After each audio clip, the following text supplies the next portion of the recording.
students, how are you all? I hope you all are fine and safe at your home. Today we will continue GK. Last video में हमने कुछ questions किए थे, आज हम उसी को कंटिन्यू कर रहे हैं.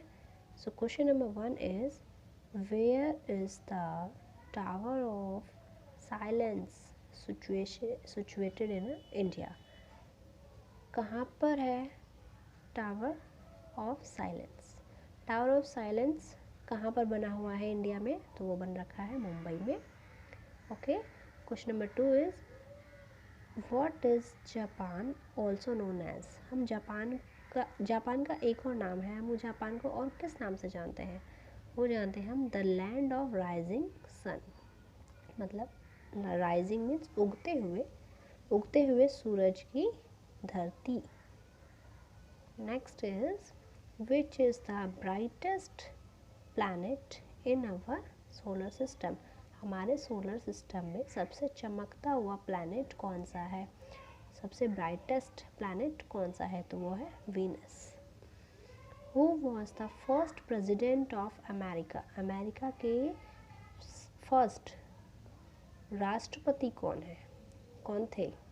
वो थे हमारे जॉर्ज वॉशिंगटन फर्स्ट प्रेसिडेंट थे अमेरिका के. Question number 5 is who was the first Asian to be awarded the Nobel prize. First Asian कौन थे? मतलब एशिया के पहले आदमी ऐसे कौन थे जिनको नोबेल प्राइज मिला? वो थे इंडिया के रविंद्रनाथ टैगोर, जिन्होंने नेशनल एंथम भी हमारा लिखा था. Okay. Question number 6 is which acid is found in an apple. Apple में कौन सा एसिड पाया जाता है? तो एप्पल में मिलता है मैलिक एसिड. ओके. एप्पल में कौन सा एसिड मिलता है? Malic acid. Next is which state in India has the maximum population. कौन से स्टेट में मैक्सिमम पॉपुलेशन है इंडिया के? तो वो है उत्तर प्रदेश. उत्तर प्रदेश में सबसे ज़्यादा जनसंख्या रहती है इंडिया के. इसमें क्वेश्चन था कि इंडिया का वो कौन सा स्टेट है जिसमें सबसे ज़्यादा जनसंख्या रहती है, जब मैक्सिमम पॉपुलेशन उसमें रहती है, तो वो है Uttar Pradesh. Next is name 3 countries the river Brahmaputra follows through. कि उन 3 कंट्रीज़ के नाम बताने हैं, उन 3 देश के नाम बताने हैं जिनमें जो रिवर है ब्रह्मपुत्र एक रिवर का नाम है, वो बहती है. मतलब जो ब्रह्मपुत्र नदी है वो किन तीन कंट्रीज़ से बहकर आती है? तो कौन से कंट्रीज़ हैं? वो है चाइना से आती है, फिर जाती है वो इंडिया में आ जाती है, और उसके बाद बांग्लादेश में चली जाती है. तो 3 कंट्रीज़ हो गई हैं, चाइना, इंडिया एंड बांग्लादेश.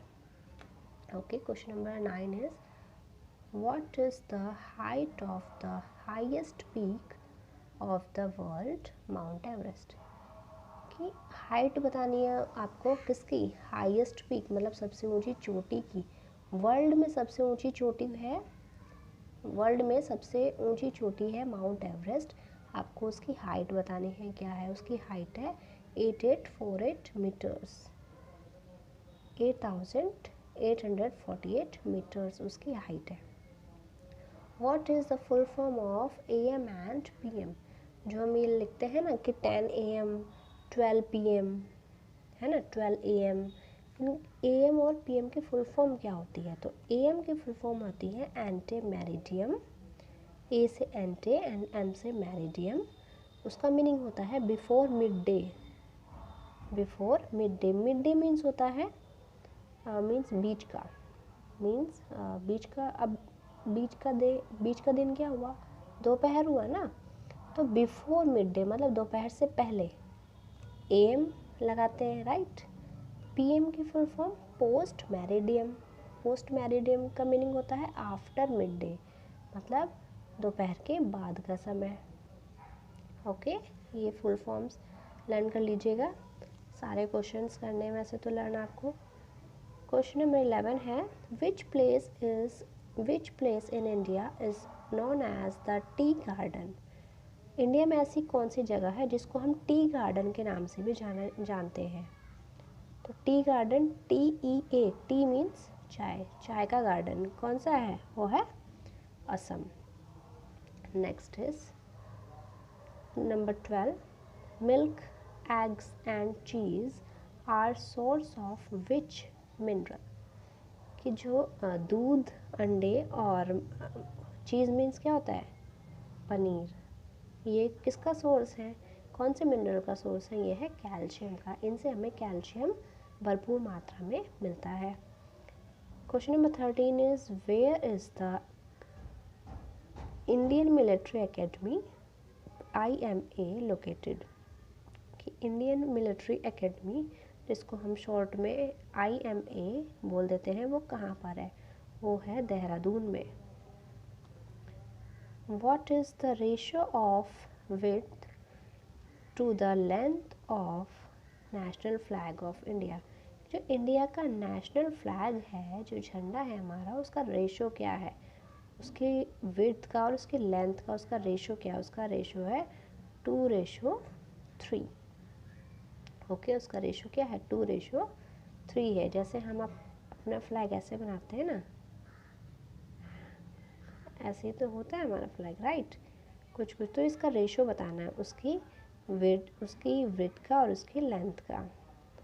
तो उसकी लेंथ ये है, उसकी विड्थ और उसकी लेंथ का रेशो बताना है आपको। तो ये हो गया है 2:3। ओके, ये है 2 और ये है 3, ये है विड्थ और ये है लेंथ। तो 2:3 का हमारा फ्लैग होता है। सो question number 15 is which country is largest in terms of population. कि जनसंख्या के मामले में कौन सी कंट्री सबसे नंबर 1 पे है, ये सबसे बड़ी है। तो किस कंट्री में सबसे ज़्यादा जनसंख्या है, वो है चाइना, जिसने अभी कोविड-19 फैला दिया पूरे वर्ल्ड में, है ना। वही लार्जेस्ट पॉपुलेशन कंट्री है। Question number 16, what is distance between earth and sun. Earth और सन के बीच का डिस्टेंस बताना है, पृथ्वी और सूरज के बीच का कितना डिस्टेंस है, कितनी दूरी है दोनों के बीच में, वो है 149.6 million kilometres, KMS, kilometres. Okay, 149.6 million kilometres. Okay, million kilometres लगाना है। 17 is what is the full form of ISRO, ISRO की फुल फॉर्म आपको एक बार कराई भी थी मैंने। उसकी इसरो की फुल फॉर्म आपको बतानी है क्या है, वो है इंडियन स्पेस रिसर्च ऑर्गेनाइजेशन। और आपको मैसेज करना है, पहले तो ये ढूंढना है कि इसरो का हेडक्वार्टर कहाँ पर है, इंडिया में हेडक्वार्टर कहाँ पर है इसरो का, कौन सी जगह पर है। ये आपका होमवर्क क्वेश्चन है, इसको आपको सर्च करना है और ग्रुप में मैसेज करना है कि इसरो का हेडक्वार्टर कहाँ पर है। ओके, सबको करना है message. Question number 18 is which is the largest salt water lake in India. सबसे बड़ी सॉल्ट वाटर, सॉल्ट मीन्स नमक होता है, तो जो खारा पानी होता है, जिस पानी में नमक होता है उसको खारा बोलता है। तो खारे पानी की झील सबसे बड़ी इंडिया में कहाँ पर है, खारे पानी की सबसे बड़ी झील इंडिया में किस जगह पर है, तो वो है सांबर लेक इन राजस्थान। झील का नाम है सांबर लेक कहाँ पर है, वो राजस्थान में है। Question number 19 is name the country in the world which have no cinema theatres. उस कंट्री का नेम बताना है आपको, वर्ल्ड में एक ऐसी कंट्री है जिसमें एक भी सिनेमा थिएटर्स नहीं है ना, जिसमें एक भी सिनेमा थिएटर्स नहीं है। वो कौन सी कंट्री है, वो है सऊदी अरेबिया। सऊदी अरेबिया एक ऐसी कंट्री है जिसमें एक भी सिनेमा थिएटर्स नहीं है। Last question is what is the full form of WHO। WHO की फुल फॉर्म बतानी है तो WHO की फुल फॉर्म, W से वर्ल्ड, H से हेल्थ, O से ऑर्गेनाइजेशन। WHO की फुल फॉर्म है ऑर्गेनाइजेशन। ओके, तो आपका होमवर्क था इसरो का हेडक्वार्टर कहाँ पर है ये मैसेज करके बताओगे, और मैसेज में आप लिखोगे क्वेश्चन नंबर 17, है ना, क्वेश्चन नंबर 17। उसके बाद आपको जो हेडक्वार्टर का नाम लिखना है वो आप वहाँ पर हेडक्वार्टर कहाँ पर है वो आप लिख दीजिएगा, बट क्वेश्चन नंबर 17 उसमें आपको ज़रूर डालना है, लिखना है क्वेश्चन नंबर 17 और जहाँ जिस प्लेस में हेडक्वार्टर उसका नाम, बस और कुछ नहीं लिखना है। ओके, सो इतना काम आपको अपनी नोटबुक में कर लेना है और इनको लर्न भी करते हुए चलना है साथ साथ अभी से। ओके।